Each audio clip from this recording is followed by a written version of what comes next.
Abdoulaye Baldé passe devant le grand jury de RFM. L'ancien ministre, actuel maire des Ziguinchor et leader du parti politique UCS est l'invité de Mambouli Brakan. Beaucoup de questions, les milliards du groupe consultatif, la traque des biens présumés mal acquis, le code électoral, les locales, la paix en Casamance et plusieurs autres sujets. Abdoulaye Baldé, l'ancien ministre, maire de Ziguinchor, face à Mambouli Brakan, le grand jury, dimanche, 11h10, Radio Futur Média. Mesdames, Messieurs, bonjour et merci de nous renouveler votre fidélité. Le grand jury a le plaisir de recevoir Abdoulaye Baldé. Bonjour. Bonjour Mamadou. Merci d'accepter notre invitation. Vous êtes le président de l'Union centriste du Sénégal, parti d'opposition, maire de Ziguinchor, président de l'Association des maires du Sénégal, député et ancien ministre sous le régime du président Abdoulaye Wade. Question préjudicielle ou question fausse ouverture, interdit de sortie du territoire depuis plus d'1 an, levée de votre immunité parlementaire depuis plus d'1 an, ces mesures à la fois du législatif d'une part et de l'exécutif d'autre part, vous handicapent-elles en tant que leader politique? Est-ce qu'elles vous empêchent de vous mouvoir? Tout à fait. Permettez-moi d'abord de vous remercier pour l'invitation, de saluer tous vos auditeurs au Sénégal et dans le monde. C'est vrai que cette interdiction qui est tout à fait illégale et irrégulière, au vu des dispositions pertinentes de notre droit positif et aussi des dispositions des conventions internationales, parce que la CEDEAO, à travers la Cour de justice, avait dit que c'était tout à fait illégal. Donc depuis plus d'1 an, nous sommes en prison dans notre pays, bien entendu en tant que président de l'Association des maires du Sénégal, en tant que maire. Depuis lors, vous n'êtes pas sorti du territoire? Non, même en Gambie, je ne peux pas y aller. Je ne peux même pas aller à Ziguinchor par la route. Par conséquent, je suis confiné dans mon pays comme un prisonnier. Mon avocat me disait d'ailleurs que vous êtes dans une prison beaucoup plus grande et qui s'appelle le Sénégal. Donc, c'est cela, malheureusement. Je précise que ces mesures ont été prises dans le cadre de la procédure dite de traque des biens mal acquis. Mais s'agissant de l'immunité parlementaire, vous avez perdu votre immunité parlementaire en tant que député. Quelle est la conséquence? Oui, aucune conséquence, c'est-à-dire j'ai toujours l'immunité, mais elle a été levée, c'est pour me permettre d'être entendu par la justice. Vous savez, dans l'immunité, il y a l'irresponsabilité du député, mais aussi le fait que l'inviolabilité de son... qui ne puisse être entendu par un député ne peut pas être entendu par la justice quand il est revêtu de son immunité. Donc c'est celle-là qui a été levée pour me permettre juste de passer devant la justice. Cela a été fait une fois, vous avez répondu aux questions des enquêteurs. Tout à fait, depuis lors... Depuis, plus rien. Je suis passé une seule fois au niveau de la gendarmerie, et donc depuis lors, plus de nouvelles. Et qu'est-ce qu'on vous reproche? En fait, ils m'ont posé des questions sur mon patrimoine, ce que je possédais en 2000 et ce que je possède après 2000. Donc, je me suis expliqué. Ils m'ont demandé des justificatifs, je les ai fournis et je ne vois pas ce qu'ils me reprochent de façon fondamentale parce que depuis là, je n'ai pas eu de nouvelles. À combien vous estimez votre fortune? Riche à milliards? Je n'ai aucun milliard. Mes comptes en banque sont tout à fait vides, je n'ai pas de biens à l'étranger, j'ai 2 biens, en fait tous les biens que je possède sont au Sénégal, une maison à Dakar, une autre à Ziguinchor et j'ai prouvé l'origine de cela. Alors, le gros thème de cette émission, Abdoulaye Baldé, c'est que le gouvernement qui a succédé au vôtre vient d'obtenir du groupe consultatif de Paris le financement de son plan dit Plan Sénégal émergent avec un horizon temporel de 10 ans et une vision de l'émergence à l'horizon 2035.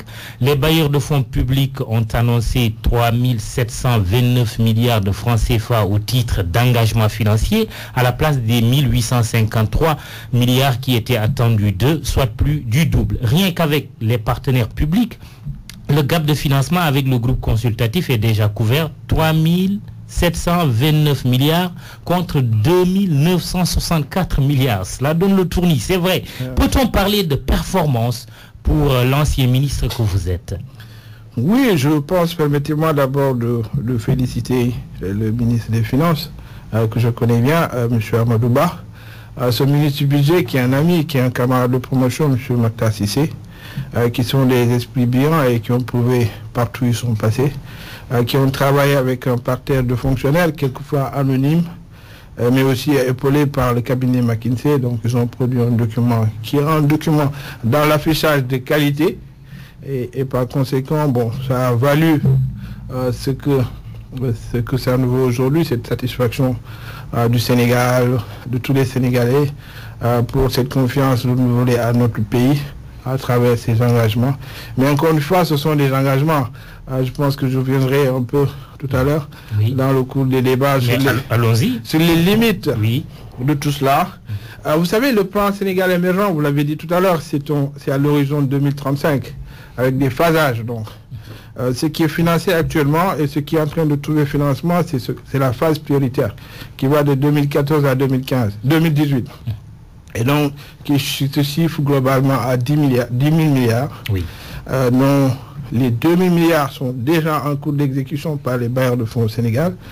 Les 4 000 milliards vont être levés dans le budget du Sénégal. Et puis, donc, c'était les 2 900 milliards qui étaient recherchés, dont 1 800 auprès des partenaires techniques et financiers et les 1 100 auprès des partenaires privés, dans le cadre du partenariat public-privé.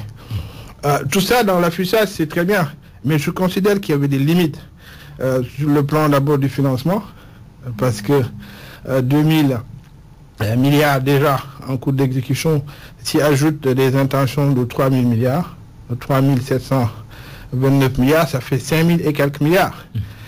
Est-ce que c'est faisable à l'état actuel de nos finances publiques? Je ne pense pas.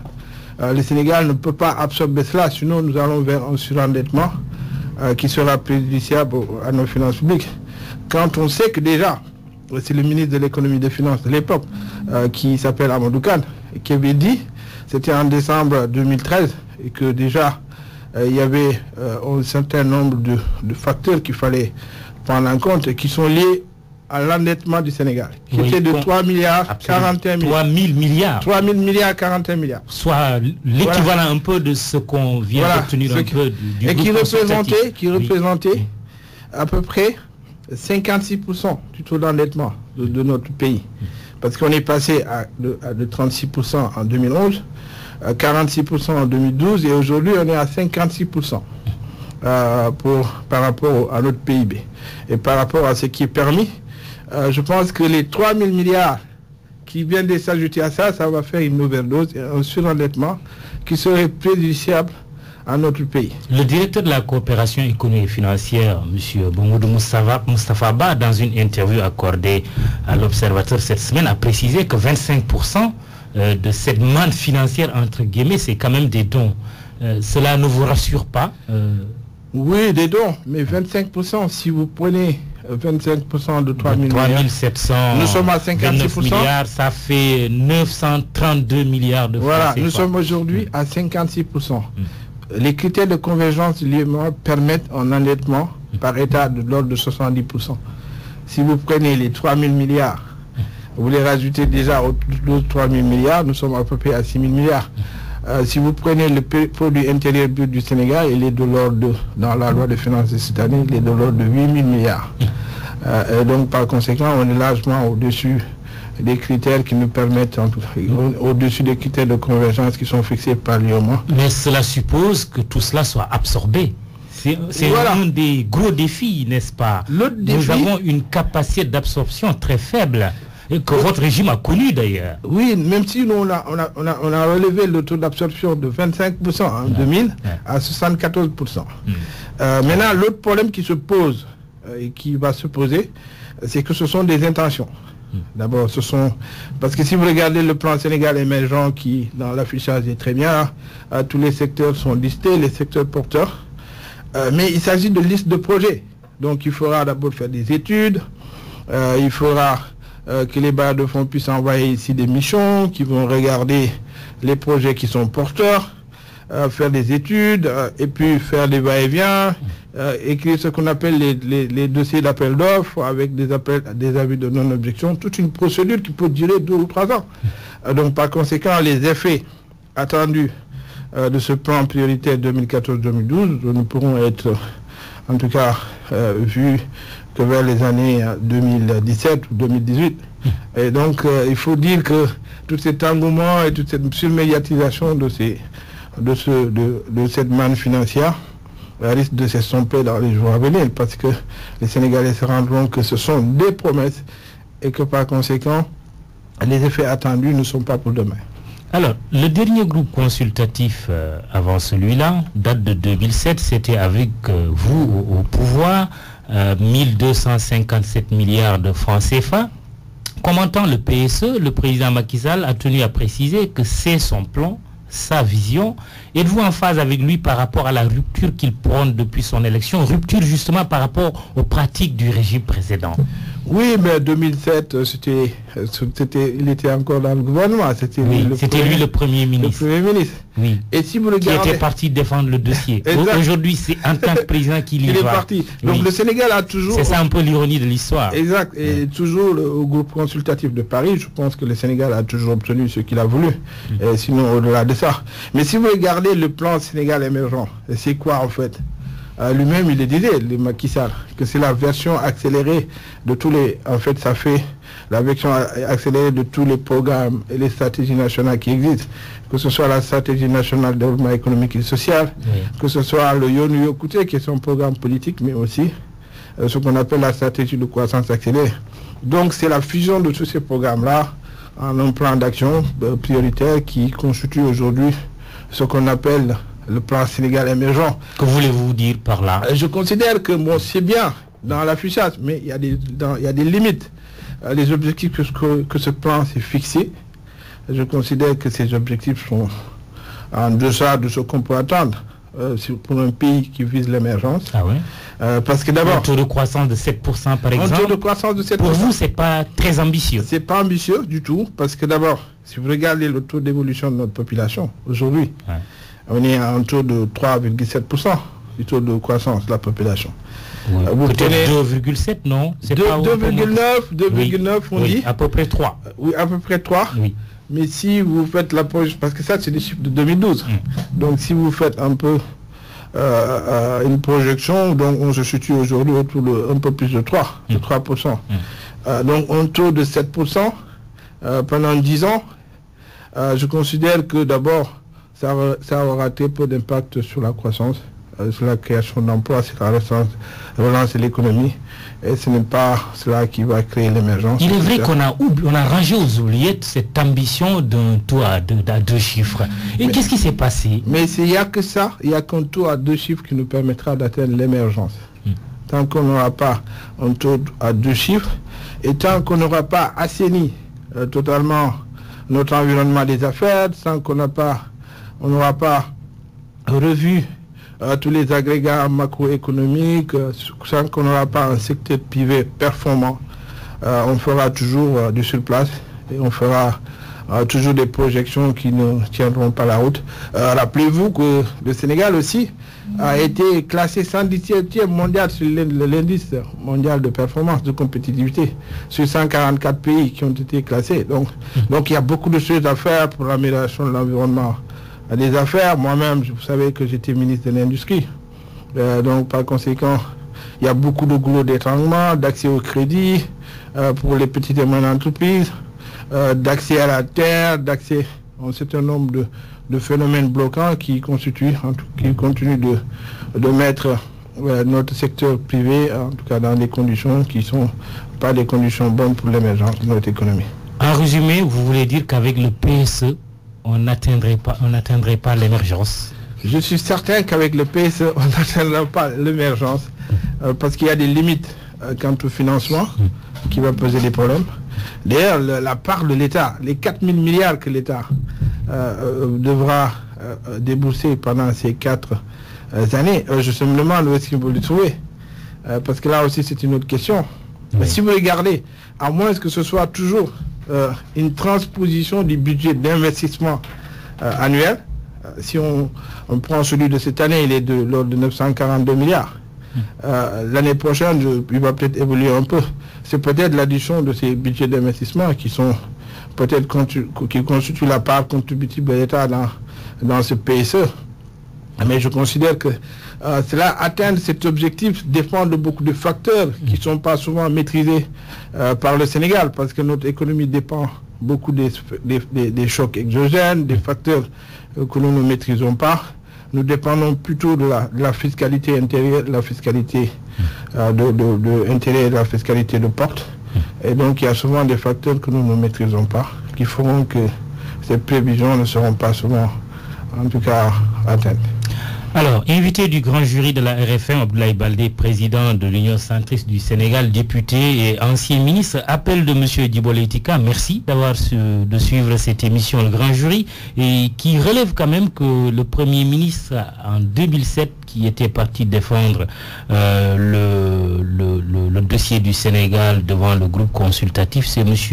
Cheikh Hadjibou Soumaré. Oui, et non, M. Macky Sall. Oui, c'est vrai qu'Agibou Soumaré a succédé à Macky Sall en 2007. En 2007-2006, oui, tout à fait, parce qu'avant, on avait aussi en 2006 une remise de dette. Et par conséquent, je pense que c'est là. Ça, c'était le Club de Paris, qui est différent du groupe consultatif. Oui, tout à fait. Alors, il y a 6 secteurs prioritaires, Abdoulaye Baldé, qui ont été identifiés dans le PSE. Infrastructures et services de transport, 26,3% des besoins de financement. Énergie, 13%. Agriculture, 11%. Éducation et information, 10,9%. Eau potable et assainissement, 10,7%. Santé, 5,3%. L'ordre des priorités est-il conforme aux réalités économiques et sociales du Sénégal? Oui, moi je pense que l'ordre des priorités est bien conforme. C'est vrai que les infrastructures, parce que pour aller vers l'émergence, il faut d'abord des infrastructures. Il est heureux que le président Macky Sall l'ait compris, parce que une fois, il avait fait une déclaration en disant qu'il ne s'inscrivait pas dans cette logique de construction des infrastructures. Je pense que c'était à partir de Ouagadougou. Aujourd'hui, on constate que dans le plan Sénégal émergent, les infrastructures, c'est presque 50%. Et donc, c'est un changement tout à fait de vision. Et tout à fait. Et de continuité par rapport à vous, parce que quand même, quoi que l'on dise, son prédécesseur a beaucoup capitalisé, par exemple, sur les infrastructures. Je veux parler du président Abdoulaye Wade. Tout à fait. Moi, je me félicite d'ailleurs de cela, et je l'encourage à poursuivre dans ce domaine-là, parce que bon, c'est vrai qu'il est prévu la construction de plusieurs aéroports secondaires, des constructions de chemins de fer, des autoroutes. Même si le chemin de fer, on est moins ambitieux que ce qui a été prévu sous l'ère Wade. Ici, on parle de chemin de fer à écartement métrique, alors que Wade avait toujours prôné la construction du chemin de fer à écartement standard, ouais, qui permettrait une interconnexion de tous les... Mais il ne l'a jamais fait. Il ne l'a jamais fait, c'est vrai, mais c'était dans les prévisions. Son tramway aussi ne l'a pas fait. Tout à fait. Bon, là aussi, ce sont des intentions. Il n'y a encore rien de fait. On attendra de juger quand tout sera fait. Ensuite, il y a l'agriculture. Je pense qu'il faut mécaniser l'agriculture. Mais justement, c'est à ce niveau que certains économistes, les plus sérieux du monde, pensent qu'on aurait pu donner beaucoup plus d'importance à l'agriculture comparé aux infrastructures, par exemple. Oui, mais les infrastructures sont des secteurs transversaux. Vous savez, pour transporter la production agricole, il faut des infrastructures. Ouais. Et par conséquent, je pense que là, dans l'ordre de priorité, le premier secteur qui apparaît après les infrastructures, c'est l'agriculture. Moi, je considère que cela est important et que c'est une bonne vision et que il faut mettre un accent particulier sur l'agriculture, sur l'élevage et la pêche, qui sont des secteurs porteurs de croissance et des secteurs qui, pour nos pays, sont des secteurs vitaux, qui permettent d'avoir la sécurité alimentaire, mais aussi qui nous permettent de passer d'état d'importateur à un état d'exportateur, ce qui nous permettra aussi une industrialisation de notre économie, de notre agriculture, parce qu'il faut aller aussi à la transformation. Tout ça sera dans le cadre de l'agriculture. En tout cas, moi, je suis heureux que ce secteur soit mis en exergue, de même que les secteurs de l'énergie, parce que dans le plan Sénégal émergent, on parle bien de la restructuration de la Sénélec, de la suppression de la SAR, de la construction de pipelines.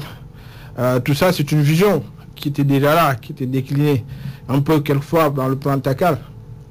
mais qui est repris, et je considère que ce sont des options qui sont bonnes, et même si, par ailleurs, la mise en œuvre de tout cela devrait, en tout cas, la construction de centrales, la mise en œuvre, la mise en service interviendrait, semble-t-il, aux alentours de 2017-2018, avec la construction aussi de centrales à charbon, et puis la modernisation de la STAR. Tout ça, c'est important.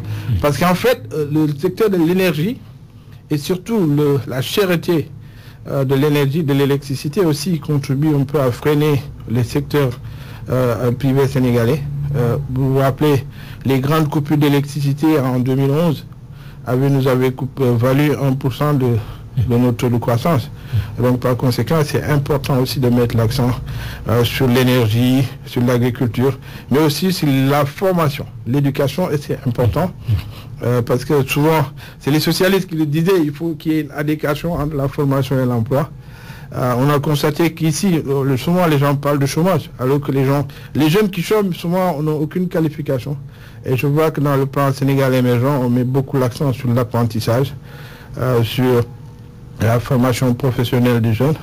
Et je pense que c'est une voie importante qu'il faut, en tout cas, explorer et qui est porteuse de croissance. De même que la santé, parce que sans la santé, on ne peut rien faire. Tout à fait. Or, tout le monde constate que les Sénégalais ne se soignent pas bien, que la santé, ça coûte cher. Est-ce que vous pensez qu'il y a véritablement une volonté de renverser un peu d'inverser ou de renverser la tendance? Tout à fait. Si vous lisez bien le plan Sénégal émergent, on parle même de Dakar Medical City. Oui, donc il y a une vision qui est là présentée et qui ferait du Sénégal un hub pour la santé dans la sous-région.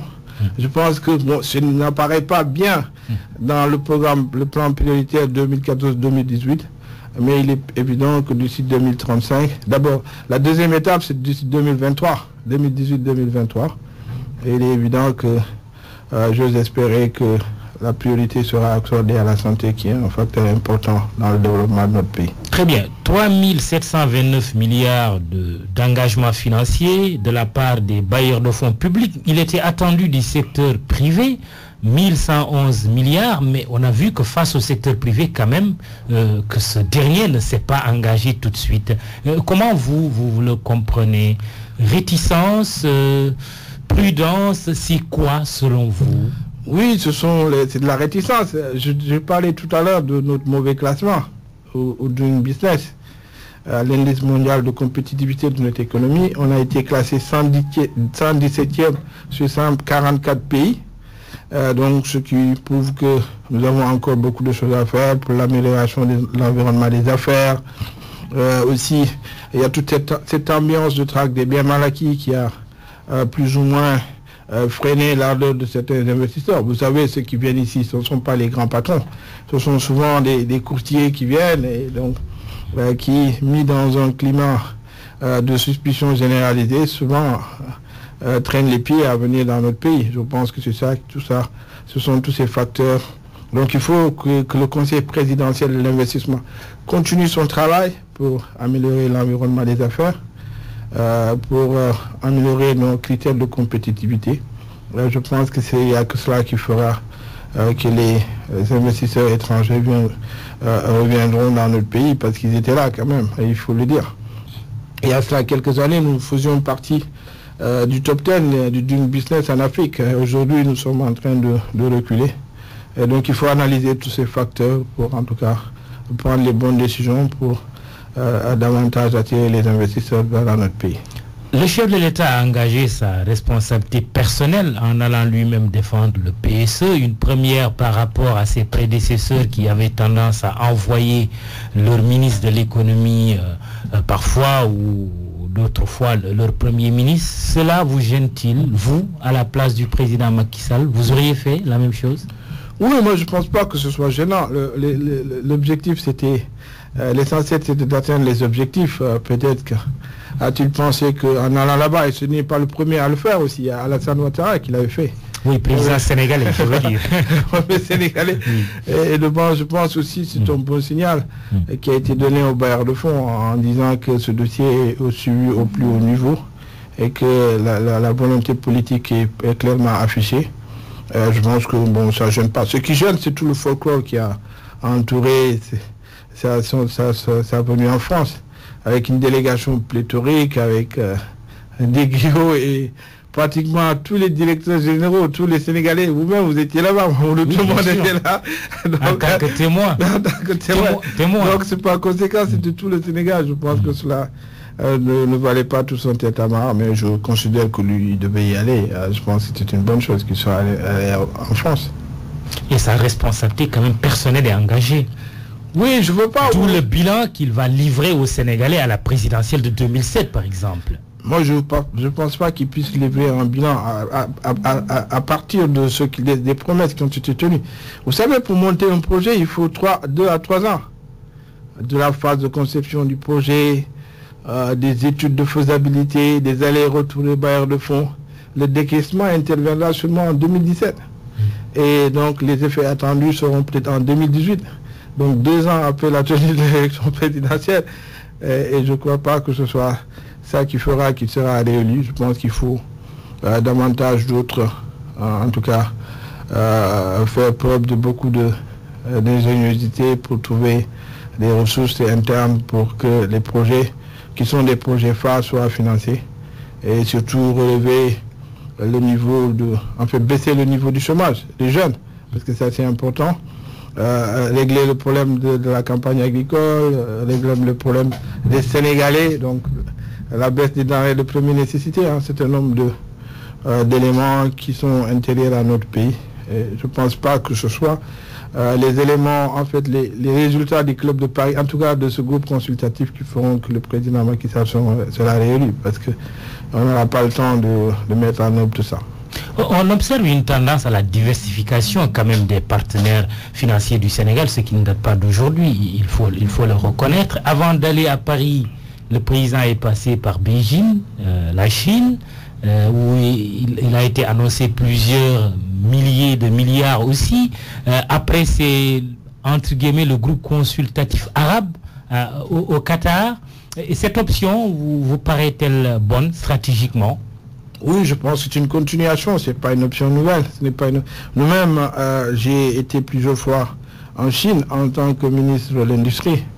Nous avons, avec Karim Wade, ministre de la Coopération, plusieurs fois rencontré. Et je peux dire que nous avons enclenché tout ce processus avec China Railway. Et tout ce qui est aujourd'hui, ce qui a abouti, ce n'est pas nouveau. Avec les pays du Golfe, c'est vrai, ce qui est nouveau là-dedans, c'est le Qatar.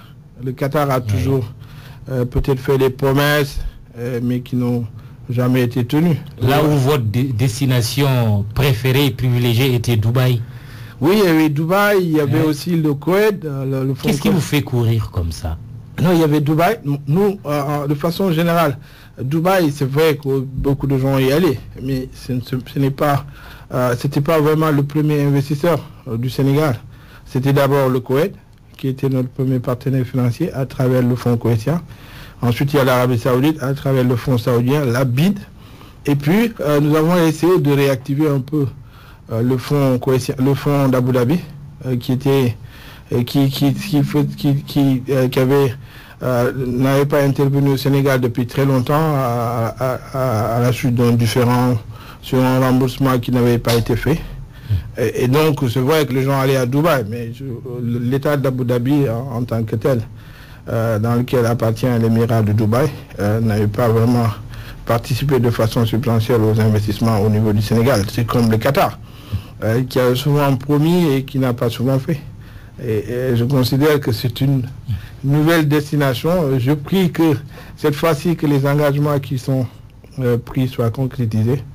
Mais il faudra beaucoup de talent et de diplomatie, parce que souvent aussi, avec ces pays arabes, c'est souvent le relationnel qui joue.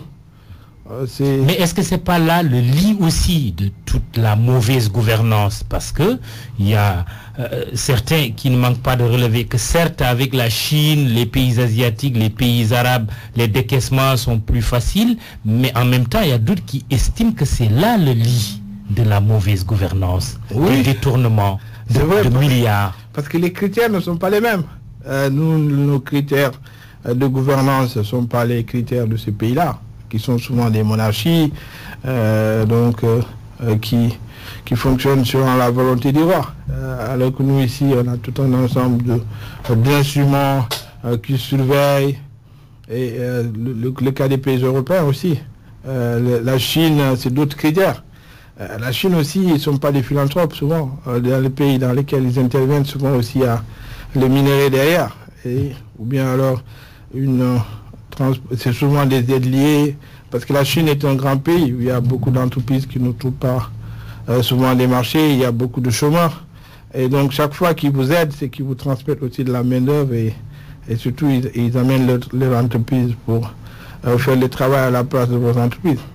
Donc, ce sont de nouveaux types de coopération, je pense qu'il faut aussi appréhender. Maintenant, ce qui a lieu, c'est de mettre en place, au niveau des réceptacles, au niveau de nos États, des mécanismes qui nous permettent peut-être de juguler les contre-coups de ces pays qui n'obéissent pas aux mêmes valeurs démocratiques que nous. Et je pense que c'est là que se situe la solution. Mais c'est là aussi où il y a... maintenant, pour trouver de l'argent, il faut aller en Chine, il faut aller en Inde, il faut aller dans les pays arabes. Ce n'est plus en Europe. Hein. Les Européens, ils sont dans une crise qui ne leur permettent pas malheureusement d'intervenir comme ils le souhaitent. En plus de la lourdeur des procédures. Exactement. Des conditionnalités, des procédures. Et souvent, ils vous donnent un délai. Les programmes, c'est sur des années. Par exemple, 2 ou 3, ils vous disent sur 4-5 ans, avec des délais de procédure de 3 ans, donc vous avez 2 années de décaissement, et souvent c'est pour ça que d'ailleurs les taux de décaissement sont souvent faibles. Ne faudrait-il pas alors peut-être compter plus sur ces nouveaux bailleurs, Chine et autres pays, que sur peut-être les Occidentaux pour financer le PSE? Ah oui, moi je considère que c'est là une voie, et que c'est important. La Chine est sur liquide. C'est ça. D'ailleurs, elle finance beaucoup l'économie américaine, hein, la Chine, qui est une économie très endettée, l'économie américaine. Et je considère que c'est là, en tout cas, une solution pour financer le développement de l'Afrique. Mais souvent, malheureusement aussi, ils viennent pour exploiter les ressources minières de nos pays. Très bien. Abdoulaye Baldé, ancien ministre, député, président de l'Union centriste du Sénégal. Vous êtes aussi le maire de Ziguinchor, plusieurs casquettes. Nous allons un peu évoluer dans cette émission en abordant un autre thème. C'est le thème des réformes institutionnelles, avec dernièrement le rapport de la Commission nationale des réformes institutionnelles déposé sur la table du président de la République, avec un avant-projet de constitution, rapport qui fait polémique. Il se trouve justement que parmi les facteurs de risque pour la réussite du PSE, il y a l'instabilité institutionnelle, les résistances au changement. Est-ce que l'acteur politique que vous êtes est leader d'un parti d'opposition? Est-il pour un large consensus autour des réformes institutionnelles? Oui, je pense que c'est important qu'il y ait un large consensus autour des réformes institutionnelles. C'est d'ailleurs pourquoi moi je considère que si... Et plus précisément, une nouvelle constitution, est-ce que cela vous paraît pertinent? Pas totalement dans l'état actuel des choses, mais je pense que vu l'ampleur des réformes qui sont proposées peut-être par la Commission nationale des réformes des institutions, il faudrait peut-être aller vers une 5e constitution, après celle de 59, de 60, de 63 et de 2001. Parce qu'il y a beaucoup de réformes qui sont liées au législatif, d'autres qui sont liées à l'exécutif et au judiciaire. Et il y a beaucoup de choses qui font que peut-être que faire une révision constitutionnelle ne permettra peut-être pas de prendre en compte tout ce qui est proposé. Il y a du bon et du moins bon là-dedans. Donc je considère que toute cette polémique aussi qui a été faite autour des conclusions de la commission, ça ne valait pas la peine. C'est un avant-projet, c'est une étude, par conséquent, qui n'est pas parfaite et qui peut être améliorée et surtout conformée à la vision du chef de l'État qui est là, mais aussi de la classe politique. Concrètement, qu'est-ce qu'il faudrait réformer, selon vous, en tant que leader de parti politique? Ce que je trouve, je pense qu'il y a des choses à réformer, aussi bien dans l'exécutif. Ils ont proposé un ensemble de choses. Par exemple, les rapports, surtout dans ce qu'ils appellent le non-cumul des mandats au niveau du Parlement. Et de certaines, au niveau du Parlement, ils ont proposé des choses qui sont intéressantes. Ils proposent à ce que au niveau du président de la République qu'il ne soit plus chef de parti. Il propose un certain nombre de choses. Mais pas pour le mandat en cours. Oui, pas pour le mandat en cours. D'ailleurs, beaucoup de gens qui critiquent, je pense, n'ont pas lu, parce que d'après eux, cette disposition ne sera applicable qu'en 2017. Donc, par conséquent, elle ne s'applique pas au président en cours. Parce qu'après 2017, si par extraordinaire il est réélu, il n'aura plus besoin d'être chef de parti parce qu'il ne compétira pas. En tout cas, il n'entrera plus en compétition électorale pour un troisième mandat parce que c'est banni. Donc, il y a une limitation des mandats et on ramène les mandats aussi on passe du septennat au quinquennat. Donc, il y a beaucoup d'encadrement juridique au niveau de l'institution, de l'architecture judiciaire aussi. Il propose un retour à ce qui s'est passé en 2008 parce qu'on avait là un conseil constitutionnel, un conseil d'État, une cour de cassation et une cour des comptes. Là, c'est vrai qu'il demande à ce qu'on soit érigé une cour constitutionnelle avec une saisine directe des populations, avec 10 000 citoyens qui sont inscrits sur les listes électorales. Je pense qu'il y a beaucoup de réformes qui sont intéressantes et qui sont importantes. Maintenant, il y en a d'autres qui le sont moins, par exemple, qui visent à limiter la constitution de groupes parlementaires par des députés qui étaient élus par une coalition. Je pense que ça, on légifère par rapport à un cas, ça c'est pas sérieux. Donc il y a d'autres dispositions qui sont moins pertinentes. Mais globalement pris, je pense qu'il y a des choses. Et puis aussi, elle autorise les candidatures indépendantes à toutes les élections, que ce soit présidentielle, législative ou locale.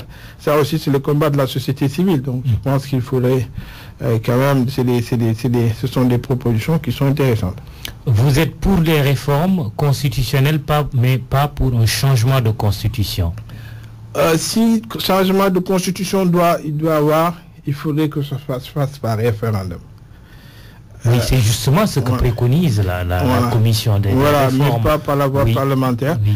Mais je considère que notre constitution de 2001, elle n'est pas totalement... Elle est en conforme avec les principes démocratiques en cours dans le monde. Il faut juste peut-être amender certaines dispositions qui concernent aussi bien les rapports entre l'exécutif et le législatif, le pouvoir judiciaire, réformer un certain nombre, l'architecture judiciaire de notre pays, et puis introduire des dispositions sur le financement des partis politiques. Mais aussi, il y a l'autorité de régulation de la démocratie qui est proposée par la Commission, qui me semble pertinente et qui remplacerait peut-être un peu la Sénat, parce qu'elle contrôlait aussi bien le financement des campagnes électorales, mais aussi le financement des partis politiques. Elle contrôlait aussi tout le processus électoral, de l'inscription jusqu'à la proclamation des résultats. Tout ça, ce sont des institutions qui me paraissent intéressantes.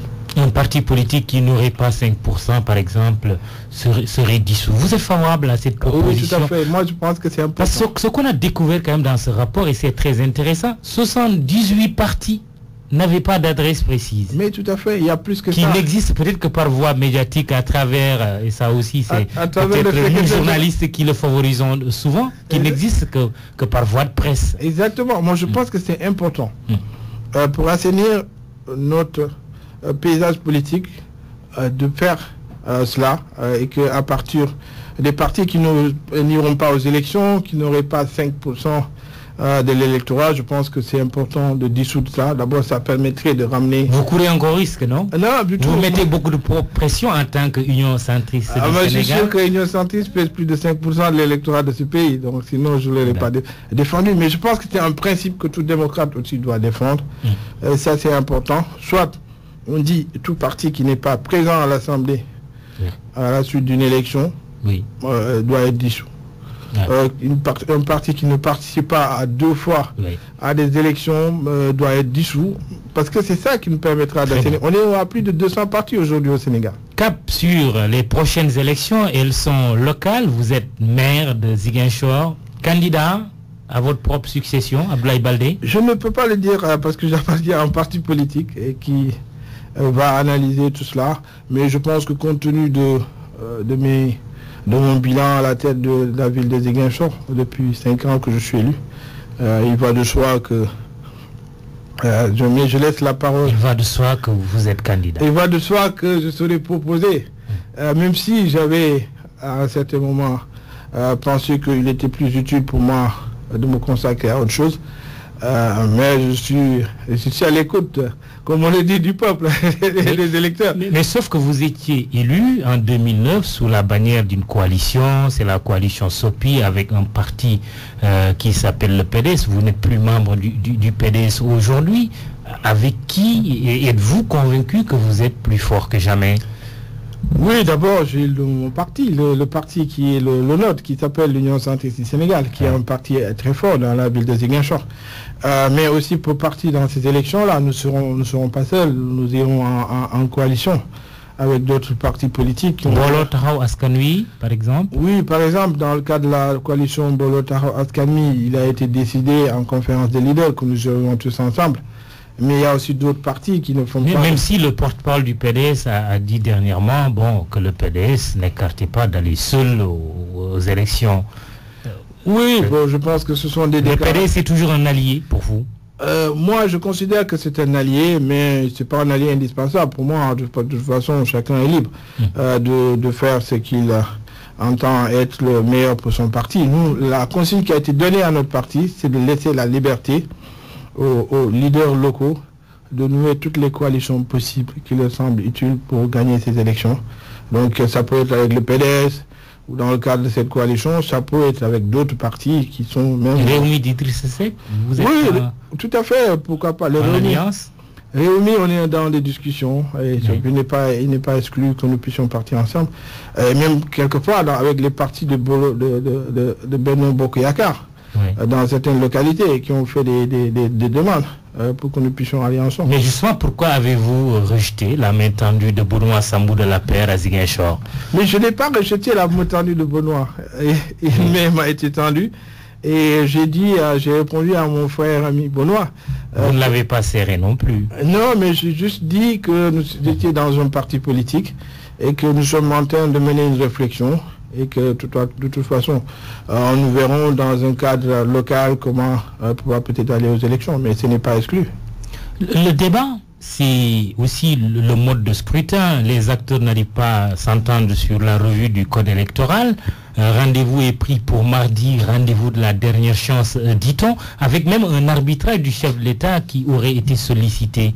Qu'est-ce qui cloche? Pourquoi vous n'arrivez pas à vous entendre sur le mode de scrutin? Oui, c'est sur la répartition entre les listes majoritaires et les listes proportionnelles. C'est là où ça coince. Bon, il y en a qui veulent du 50-50, d'autres qui veulent que ce soit, en tout cas la priorité soit donnée aux listes majoritaires. Ce qui ferait des exécutifs locaux, des chambres monocolores, et ce qui ne participe pas aussi à l'expression de la démocratie au niveau de la base. Moi, je considère que dans l'état actuel des choses et de notre démocratie, il faudrait qu'il y ait un panachage entre les deux scrutins des types de scrutins.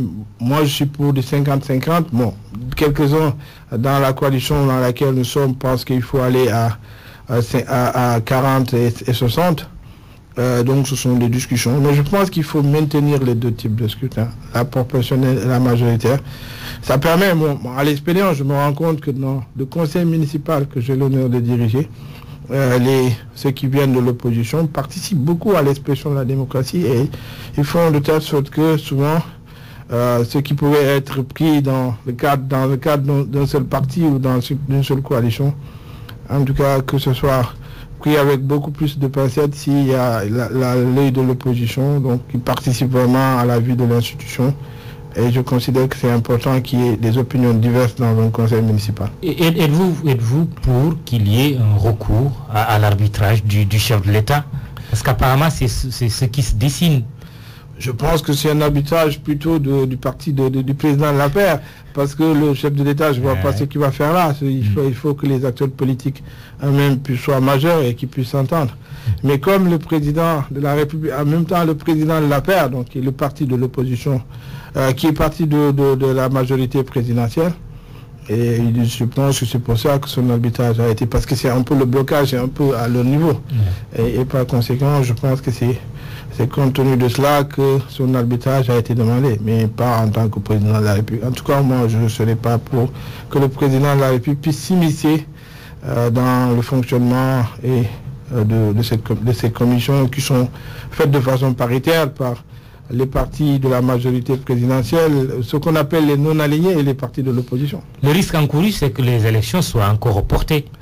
Oui, malheureusement. C'est prévu en principe le 29 juin, après déjà un premier décalage. Il devait se dérouler à la fin de ce mois-ci, là, le mois de mars. Oui, c'était le 16 mars, c'était prévu, donc c'était à la mi-mars.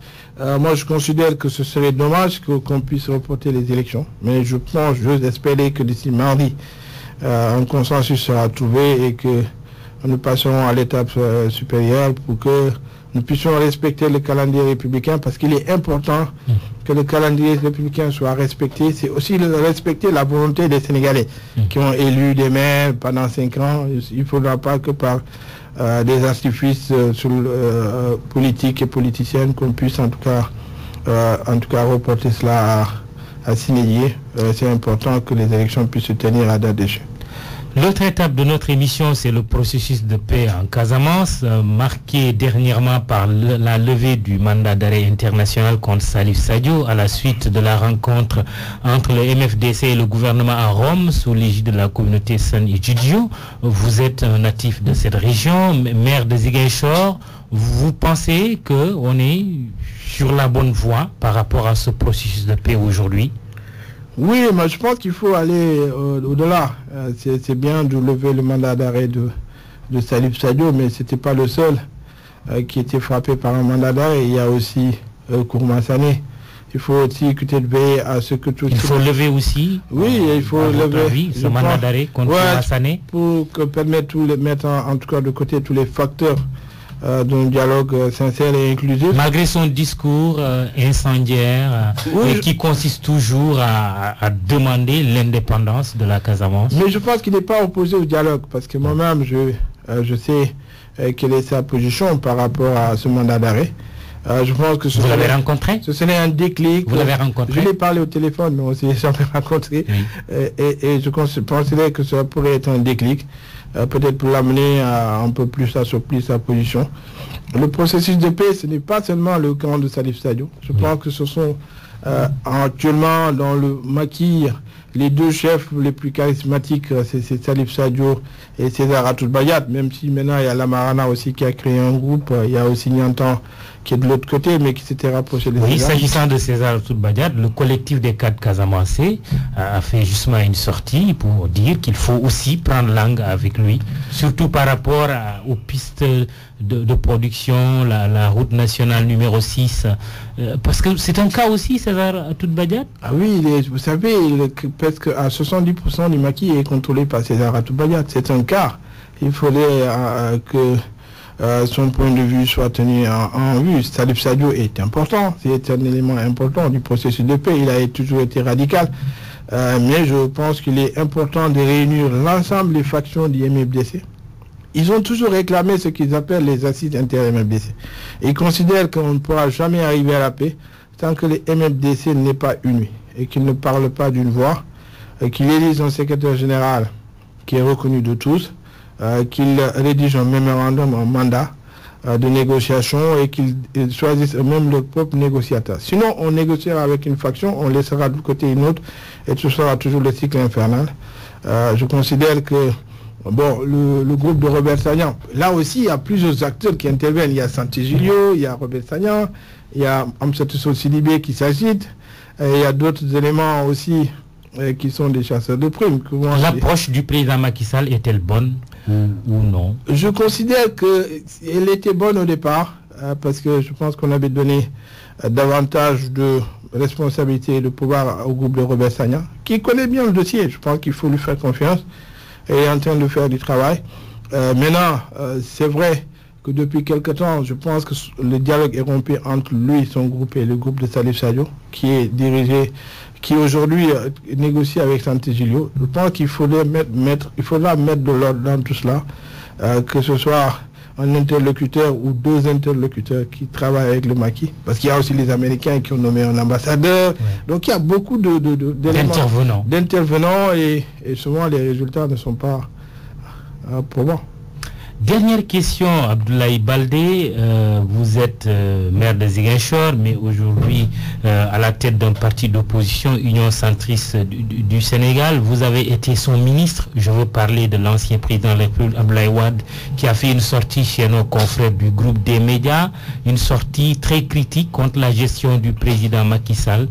Que pensez-vous de ces déclarations du président Abdoulaye Wade? Oui, moi je comprends un peu le président Abdoulaye Wade parce que je pense que c'était pas sa position au départ. Parce que quand nous avons perdu les élections, il nous avait réunis, je me rappelle le dernier conseil des ministres, en nous disant je vous interdis de critiquer le président Macky Sall, considérez-le comme mon fils, considérez-le comme votre frère. Et il fallait que vous l'appuyiez et vous l'aidiez dans sa mission.